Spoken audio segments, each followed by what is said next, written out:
যুক্তরাষ্ট্রের নিউ ইয়র্কে কর্তব্যরত অবস্থায় প্রাণ হারানো বাংলাদেশি বংশোদ্ভূত এনওয়াইপিডি কর্মকর্তা ডিটেকটিভ ফার্স্ট গ্রেড দিদারুল ইসলামের স্মৃতিকে স্মরণীয় করে রাখতে ব্রঙ্কসে একটি সড়কের নাম তার নামে উৎসর্গ করা হয়েছে। স্থানীয় সময় শনিবার সাউন্ড ভিউ এলাকায় ইস্ট ১৭২তম স্ট্রিট ও বিচ এভিনিউর সংযোগস্থলে আনুষ্ঠানিকভাবে ডিটেকটিভ ফার্স্ট গ্রেড দিদারুল ইসলাম ওয়ে নামফলক উন্মোচন করা হয়। অনুষ্ঠানে দিদারুল ইসলামের স্ত্রী, সন্তান, স্বজন, নিউ ইয়র্ক পুলিশ বিভাগের কমিশনার জেসিকা টিস, সহকর্মী এবং স্থানীয় জনপ্রতিনিধিরা ছিলেন। কমিশনার টিস বলেন, দিদারুল ইসলাম শুধু একজন সাহসী পুলিশ কর্মকর্তা ছিলেন না, তিনি ছিলেন একজন নিবেদিতপ্রাণ স্বামী, পিতা ও কমিউনিটির আদর্শ সদস্য। তার নাম এখন নিউ ইয়র্কের ইতিহাসের স্থায়ী অংশ হয়ে থাকবে।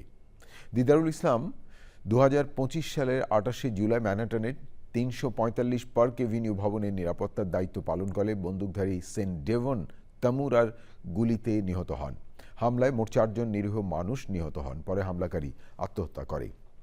তদন্তে জানা যায়, সে ন্যাশনাল ফুটবল লিগ এনএফএলকে লক্ষ্য করে হামলা চালাতে এসেছিল এবং দীর্ঘদিন ধরে ক্রনিক ট্রমাটিক এনসেফেলোপ্যাথি রোগে আক্রান্ত হয় বিশ্বাস পোষণ করছিল, যা পরে ময়নাতদন্তে নিশ্চিত হয়।